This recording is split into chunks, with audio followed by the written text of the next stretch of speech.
오늘 함께 살펴볼 하나님 말씀은 신약성경 누가복음 9장 46절부터 56절, 신약성경 108면에 있습니다. 그리고 에베소서 4장 1절부터 3절까지 말씀입니다. 신약성경 313페이지. 제가 한 절, 여러분 한 절 교독하며 읽겠습니다. 제자 중에서 누가 크냐 하는 변론이 일어나니 예수께서 그 마음에 변론하는 것을 아시고 어린아이 하나를 데려다가 자기 곁에 세우시고 그들에게 이르시되 누구든지 내 이름으로 이런 어린아이를 영접하면 곧 나를 영접함이요 또 누구든지 나를 영접하면 곧 나를 보내신 이를 영접함이라. 너희 모든 사람 중에 가장 작은 그가 가장 큰 자니라. 요한이 여짜오되 주여 어떤 사람이 주의 이름으로 귀신을 내쫓는 것을 우리가 보고 우리와 함께 따르지 아니함으로 금하였나이다. 50절입니다. 예수께서 이르시되 금하지 말라. 너희를 반대하지 않는 자는 너희를 위하는 자니라 하시니라. 예수께서 승천하실 기약이 차감해 예루살렘을 향하여 올라가기로 굳게 결심하시고 사자들을 앞서 보내심에 그들이 가서 예수를 위하여 준비하려고 사마리아인의 한 마을에 들어갔더니 예수께서 예루살렘을 향하여 가시기 때문에 그들이 받아들이지 아니하는지라. 제자 야고보와 요한이 이를 보고 이르되 주여 우리가 불을 명하여 하늘로부터 내려 저들을 멸하라 하기를 원하시나이까. 55절입니다. 예수께서 돌아보시며 꾸짖으시고 함께 다른 마을로 가시니라.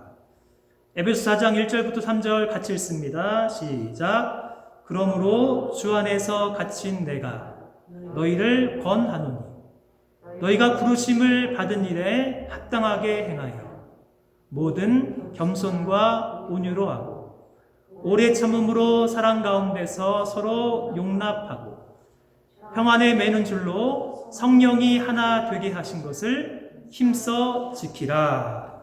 아멘. 사랑하는 여러분, 여러분의 성격에 장점이 있다면 어떠한 장점이 있으십니까? 반면에 단점이 혹시 있다면 어떠한 단점이 있으신지요? 우리의 성격의 좋고 나쁨을 결정하는 요인이 있다면 그것이 무엇이겠습니까? 우리 예수님께서 밤새 기도하시고 뽑으신 12명의 제자들의 성격을 보면 정말로 다양합니다. 1993년 여름 군대를 제대하고 같은 교회 청년부 동기였던 아내와 4년 동안 연애를 했습니다. 4년 동안 연애를 했으니 얼마나 잘 알았겠습니까? 드디어 1998년 12월 19일 신학대학원 1학년을 마치고 결혼을 했습니다. 태국 방콕 파타야로 신혼여행을 갔습니다. 가장 행복하고 가장 좋았어야 할 제 신혼여행이 그때까지의 제 인생 가운데 가장 힘든 시간이었습니다. 생애에서 가장 좋아야 할 신혼여행이 왜 그렇게 힘들었을까? 잘 이해가 되지 않았습니다. 신혼여행에서 돌아와서 신학대학원 2학년 1학기인데 학교에서 MBTI 성격 유형 검사를 했습니다.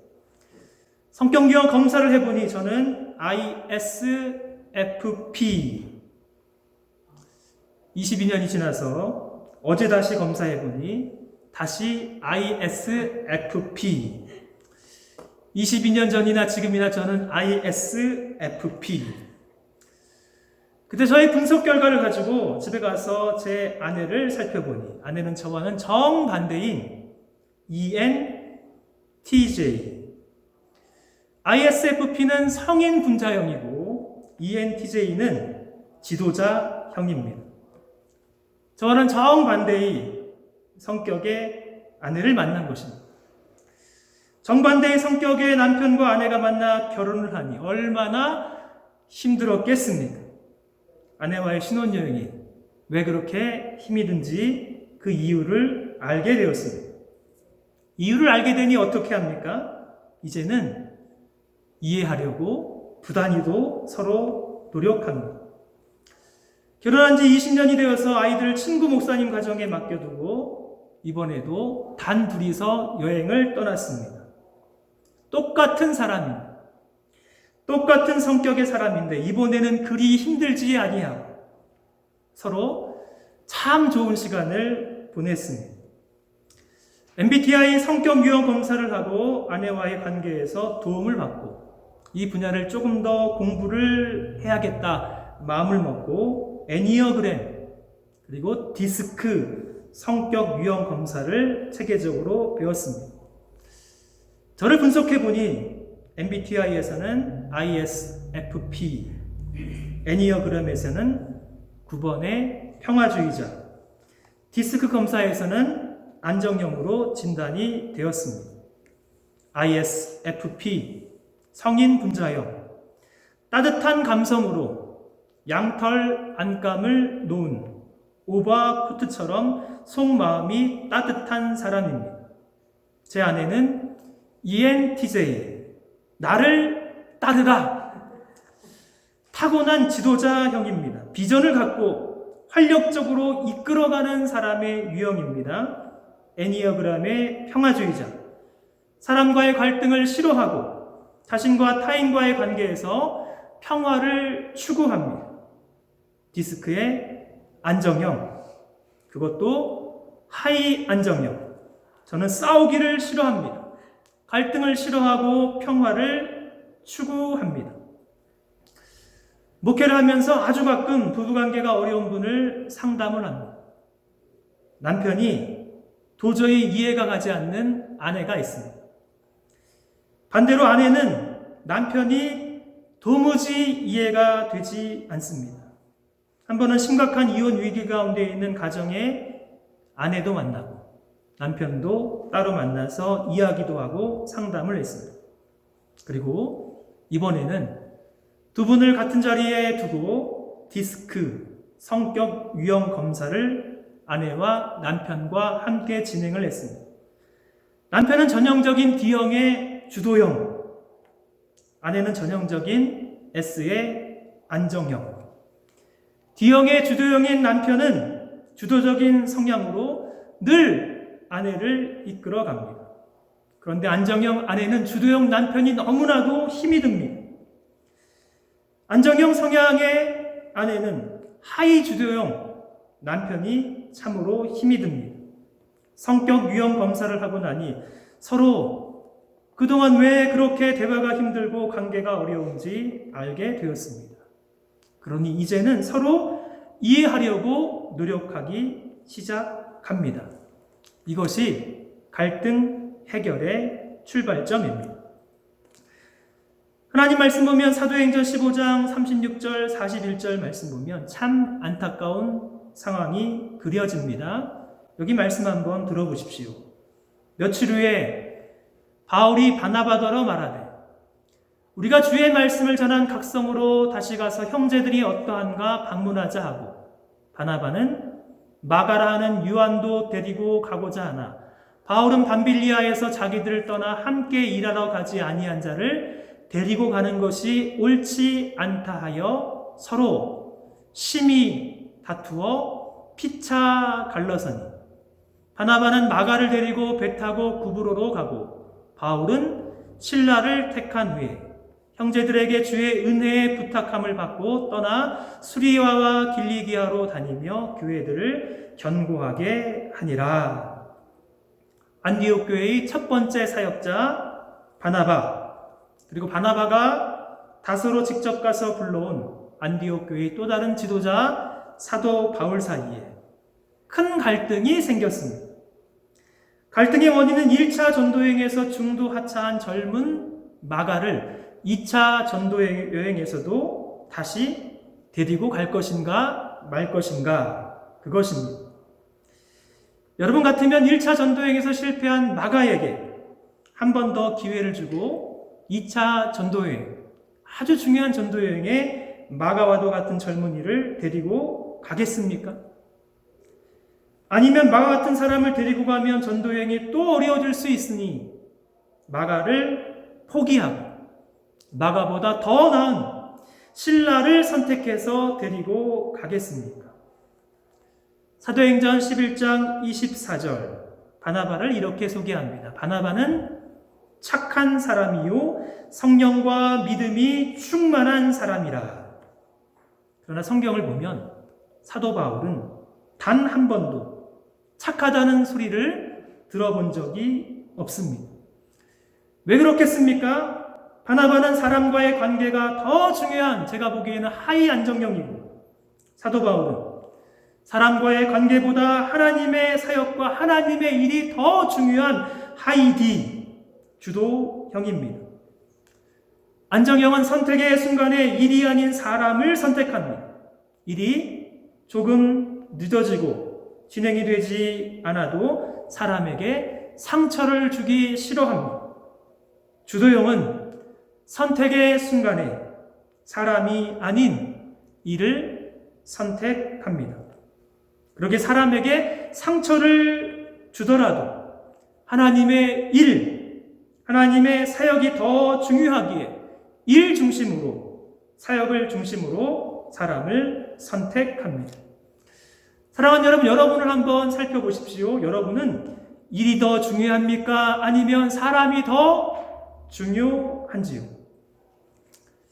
일이 더 중요합니까? 아니면 사람이 더 중요합니까? 그런 의미에서 여러분은 안정형인지요? 아니면 주도형인지요?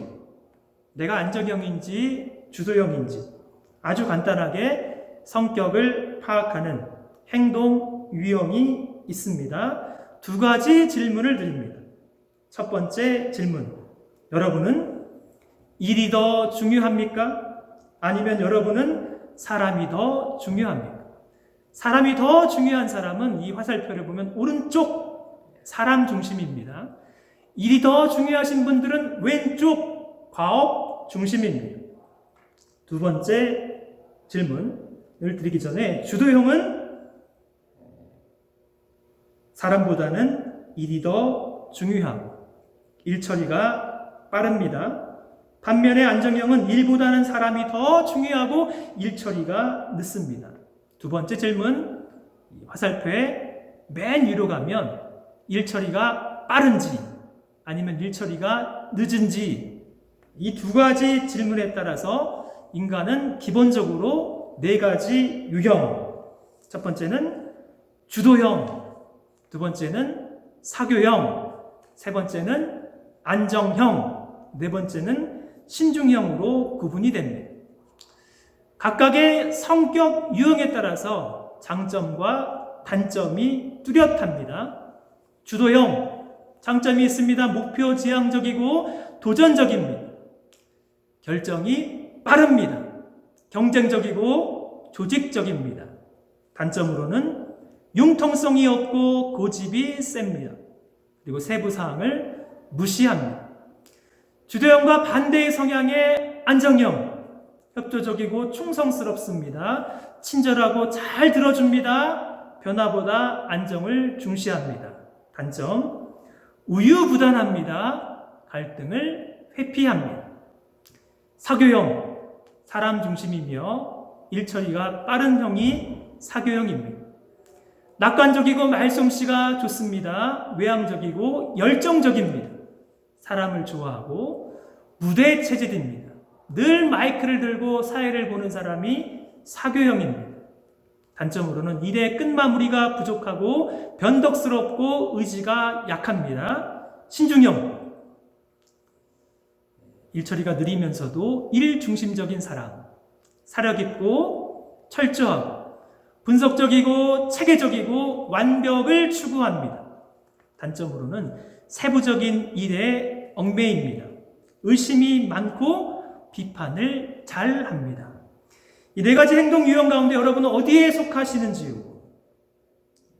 저희 가정을 보니 저는 전형적인 하이 안정형, 제 아내는 전형적인 하이 D 주도형, 전형적인 안정형과 전형적인 주도형이 만나서 결혼을 했는데 저희 집 세 아이들은, 큰 아이들은 전형적인 하이 신중형, 둘째 아이는 전형적인 하이 사교형, 셋째는 보통의 신중형입니다.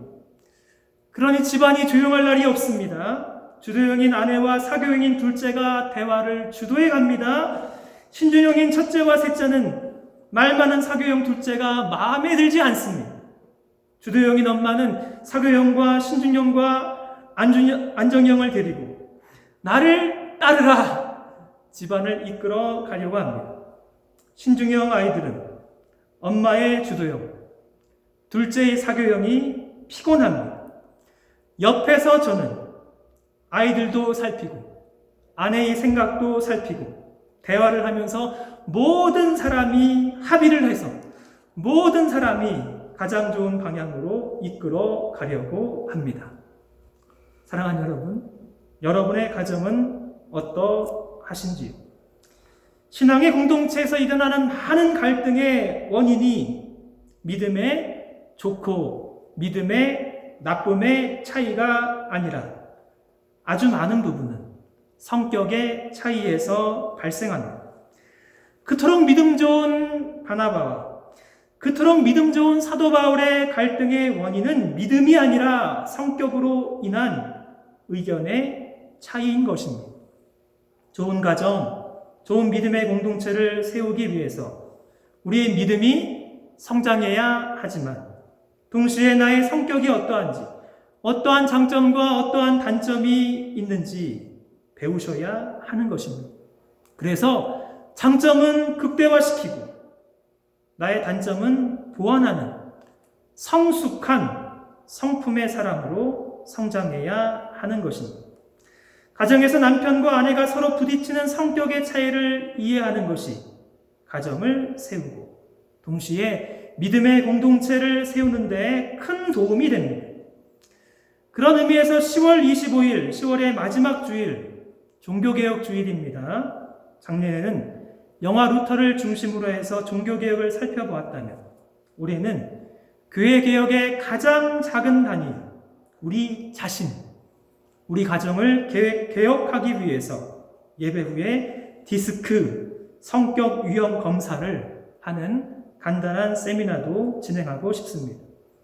그날은 주일 예배와 예배 후에 이어지는 디스크 피플 퍼즐 성격 유형 검사 세미나에도 꼭 아내와 함께 남편과 함께 참여하시면 좋겠습니다. 오늘 함께 읽은 본문 말씀 보면 누가복음 9장 세 가지 사건이 나옵니다. 이 세 가지 사건에 나오는 야고보와 요한의 성격을 한번 짐작해 보십시오. 첫 번째 사건, 제자 중에서 누가 크냐라고 하는 논쟁이 일어났습니다. 누가복음 9장 46절, 제자 중에 누가 크냐 하는 변론이 일어나니, 예수님의 12제자 가운데 누구의 목소리가 가장 컸겠습니까? 제가 보기에는 전형적인 사교형 베드로의 목소리가 제일 컸을 것 같습니다. 내가 제일이지. 그 옆에 있는 야고보와 요한도 만만치 않습니다. 누가 크냐? 당연히 예수님이 가장 사랑하시고 예수님과 친인척 관계인 야고보와 요한이 아니겠습니까? 두 번째 사건, 누가복음 9장 49절. 요한이 여짜오되 주여 어떤 사람이 주의 이름으로 귀신을 내쫓는 것을 우리가 보고 우리와 함께 따르지 아니하므로 금하였나이다. 예수님의 이름으로 귀신을 내쫓는 것을 보면 분명 예수님의 사역인데 예수님과 제자들과 함께하지 아니하는 사람들을 보고 요한은 선생님이신 예수님께 묻지도 아니하고 금해버립니다. 요한은 어떤 성격의 사람이겠습니까? 세 번째 사건, 예수님의 마지막 예루살렘 방문을 앞두고 갈릴리에서 예루살렘으로 향하는 길에 가운데 동네인 사마리아 지역을 방문하려고 하는 사마리아인의 한 마을에서 받아들이지 않습니다. 그러게 54절 야고보와 요한의 반응입니다. 제자 야고보와 요한이 이를 보고 이르되 주여 우리가 불을 명하여 하늘로부터 내려 저들을 멸하라 하기를 원하시나이까? 사랑하는 여러분, 이런 사람 만나면 하늘에서 불 내려서 멸해야 하는 것입니까? 주님, 우리를 인정하지 않는 저 사람들 하늘에서 불을 명하여 내려 멸해야 하지 않겠습니까? 야고보와 요한의 성격, 어떠한 사람인지. 마가복음 3장 17절 예수님께서 오늘 본문의 제자 야고보와 요한에게는 붙여주신 특별한 별명이 있습니다. 또 세베대의 아들 야고보와 야고보의 형제 요한이니 이 둘에게는 보와 너게 곧 우레의 아들이란 이름을 더하셨으며 시몬에게는 반석이라는 베드로라고 하는 별명을 주신 예수님은 야고보와 요한에게는 특별한 별명 보와 너게 우레의 아들 Sons of Thunder 우레의 아들 어떤 성격의 사람이겠습니까? 성격이 급하고 성격이 과격하고 말로 사람들에게 상처를 주기 아주 쉬운 전형적인 주도형의 그것도 약점이 많은 사람들 우레의 아들들입니다. 사랑하는 여러분, 성격이 약점 많은 전형적인 사교형의 허풍쟁이 베드로, 성격이 불같은 전형적인 주도형의 우레의 아들인 야고보와 요한 같은 부족한 제자를 우리 예수님은 예수님의 제자로 선택하시고 하나님의 나라를 이 땅에 이루기 위해서 사용하십니다. 이것이 너무나도 감사합니다. 부족한 제자들을 예수님은 하나하나 고쳐가시고 하나하나 다듬어 가십니다. 약점 많은 사교형 베드로는 장점 많은 사교형 베드로로 변화시켜 주셨고 약점 많은 주도형 야고보와 요한은 장점 많은 주도형 야고보와 요한으로 성숙시켜 주셨습니다. 정말로 약점 많은 물불 안 가리는 주도형 사도 바울을 주님과 주님의 몸된 교회를 세우는 탁월한 리더인 주도형 사도 바울로 변화시켜 사용하십니다. 하나님은 안정형 아브라함을 믿음의 조상으로 세우셨고 신중형 모세를 하나님의 종으로 불러 이스라엘 백성들을 애굽에서 나오게 하셨고 사교형 베드로의 신앙 고백을 교회의 반석으로 사용하셨고 주도형 사도 바울을 복음을 전해서 이방인의 교회를 세우는 데 결정적으로 사용하셨습니다. 그렇다면 저와 여러분같이 부족하고 연약한 약점 많은 성격의 소유자를 우리 하나님은 어떻게 빚어가실지 기대가 되시지 않으십니까? 야고보와 요한의 별명 우리의 아들은 일평생 지속되지 않습니다. 예수님을 믿고 따르는 제자의 삶을 살아가면서 점점 더 성숙한 주도형의 탁월한 리더로 변화됩니다. 첫 번째 사건, 제자 중에서 누가 크냐는 논쟁이 일어날 때 우리 예수님은 어린아이를 데리고 곁에 세우시며 이렇게 말씀하셨습니다. 누가복음 9장 48절 같이 한번 읽겠습니다. 시작. 누구든지 내 이름으로 이런 어린아이를 영접하면 곧 나를 영접함이요 또 누구든지 나를 영접하면 곧 나를 보내신 이를 영접함이라. 너희 모든 사람 중에 가장 작은 그가 큰 자니라. 주도형은 사람보다 일이 더 중요합니다. 예수님은 제자들에게 어린아이같이 연약하고 부족한 사람을 영접하는 것이 예수님을 영접하는 것이다라고 말씀하십니다. 일이 전부인 사람에게 일만 중요한 것이 아니라 사람이 중요한 것을 가르쳐 주고 계시는 것입니다. 어린아이같이 연약한 사람을 영접하는 것은 한 영혼을 천하보다 귀하게 여기시는 우리 예수님의 마음이며 사랑하는 제자들이 반드시 배워야 하는 예수님의 마음입니다. 함께하지 않는다고 예수님의 이름으로 귀신을 쫓아내던 사람을 금하던 야고보와 요한에게 우리 예수님은 이렇게 말씀하십니다. 금하지 말라. 너희를 반대하지 않는 자는 너희를 위하는 자니라 하시니라. 우리는 보통은 반대로 생각합니다. 너희를 반대하지 않는 자가 우리를 위하는 사람이 아닌 우리의 적으로 생각합니다. 그러게 우리는 쉽게 나를 위하는 사람은 내 편이고 나를 위하지 않는 사람은 내 편으로 편을 가리고 우리 편이 아닌 사람은 인정하지 않으려고 하는 못된 성향이 우리에게 있습니다. 예수님은 야고보와 요한에게 너희를 반대하지 않는 사람도 너희를 위하는 사람이라는 소중한 가르침을 주십니다. 하나님 나라 공동체에서 나를 좋아하고 따르는 사람만 내 편이 아닙니다.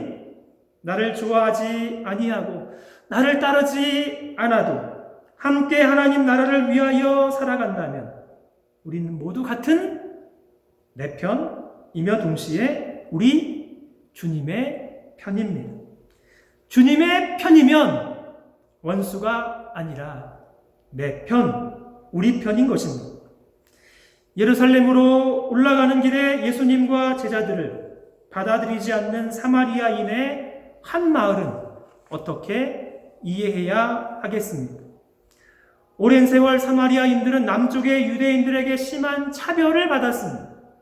그러기에 유다의 예루살렘이라면 끔찍히도 싫어하는 적대적인 관계가 되었습니다. 사마리아인의 민족적인 감정을 조금만 이해한다면 얼마든지 이해할 수도 있는 것입니다.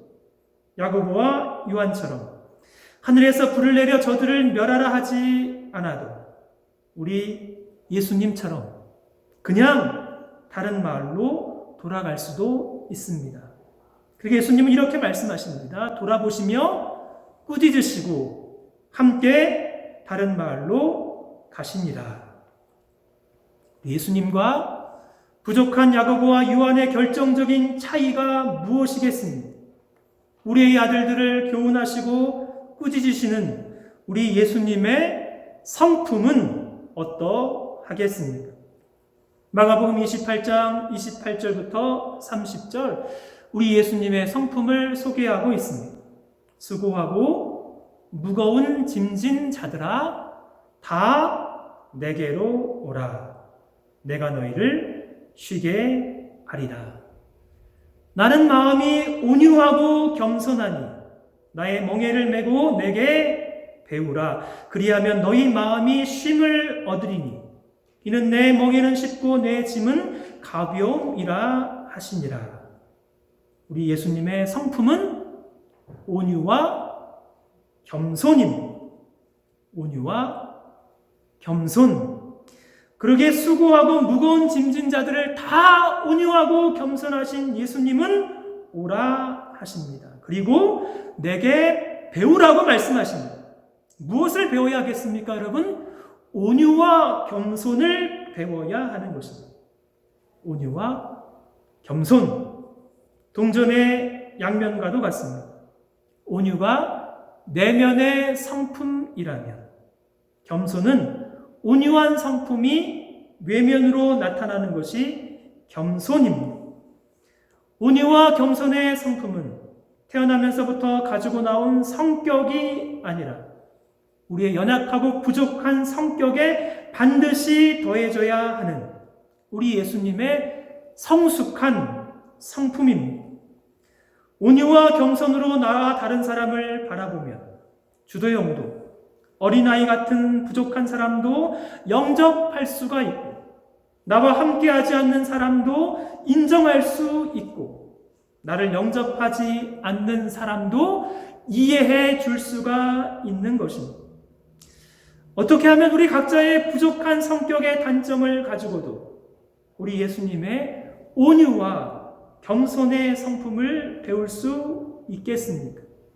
갈라디아서 5장 22절, 23절 우리의 성격이 아닌 예수님을 믿는 성도 안에 자연스럽게 맺혀지는 성령의 열매가 있다 말씀합니다. 9가지 성령의 열매. 천천히 읽으며 마음에 새깁니다. 시작. 오직 성령의 열매는 사랑과 희락과 화평과 오래 참음과 자비와 양선과 충성과 온유와 절제니 이 같은 것을 금지할 법이 없느니라. 예수님의 온유와 겸손, 성령의 열매와 같습니다. 온유는 우리 안에 스스로 맺혀지는 것이 아닌 우리 안에 내주하시는 예수님을 믿는 성도들에게 부어주시는 성령 하나님의 열매입니다. 온유와 겸손, 동전의 양면처럼 성령의 열매로 우리 안에 온유의 열매가 맺혀지면 우리의 내면에 맺혀진 온유의 열매는 우리의 밖으로 사람들을 향하여서 겸손의 모습으로 나타납니다. 그런 의미에서 온유와 겸손은 우리 예수님의 성품이며 동시에 우리 안에 내주하시는 성령 하나님의 열매입니다. 주도형 사도 바울이 3차 전도여행 중에 마지막으로 개척하여 세운 교회가 에베소 교회입니다. 사도 바울은 에베소 교회가 주 안에서 하나가 될 수 있는 유일한 비결이 있다 말씀하십니다. 유일한 비결이 무엇이겠습니까? 에베소서 4장 1절부터 3절. 그러므로 주 안에서 갇힌 내가 너희를 권하노니 너희가 부르심을 받은 일에 합당하게 행하여 모든 겸손과 온유로 하고 오래 참음으로 사랑 가운데서 서로 용납하고 평안에 매는 줄로 성령이 하나 되게 하신 것을 힘써 지키라. 마지막에 권면의 말씀을 보면 힘써 지키라. 쉬운 권면이 아닙니다. 어려운 권면이지만 우리가 반드시 지켜야 하는 권면입니다. 주도형, 사교형, 신중형, 안정형 모든 지체들을 향하여 모든 겸손과 온유, 오래 참음으로 사랑 가운데서 서로 용납하고 평안에 매는 줄로 성령이 하나 되게 하신 것을 어떻게 여러분? 힘써 지키는 것이 교회의 하나가 될 수 있는 유일한 비결입니다. 힘써 지키지 아니하면 어떻게 되겠습니까? 온유와 겸손이 아닌 교만하면 교회의 하나됨이 깨어집니다. 오래 참지 아니하고 사랑 가운데 서로 용납하지 아니하면 관계가 깨어지고 교회도 깨어지는 것입니다. 주도형 사도 바울이 한때 2차 전도여행에 데려가지 않아서 상처를 주었던 젊은 마가, 사도 바울은 인생의 마지막 순간에 사랑하는 제자 디모데에게 부탁을 합니다. 디모데후서 4장 11절 내가 올 때에 마가를 데리고 오라. 그가 나의 일에 유익하니라. 주도형 사도 바울은 마가를 용서했겠습니까? 자신의 성격대로만 사는 사람들은 절대로 용서를 못합니다. 그러나 미성숙한 주도형이 아닌 성숙한 주도형 바울은 한때는 인정하지 않았던 마가를 용서하고 마가를 품어주고 자신의 사역에 유익한 사람이라고 인정을 해줍니다. 이것이 얼마나 성숙한 우리 예수님을 닮은 주도형, 온유와 겸손의 주도형인가요? 우레의 아들 야고보와 요한의 마지막 모습을 보면 그들은 계속해서 우레의 아들로 살지 않습니다.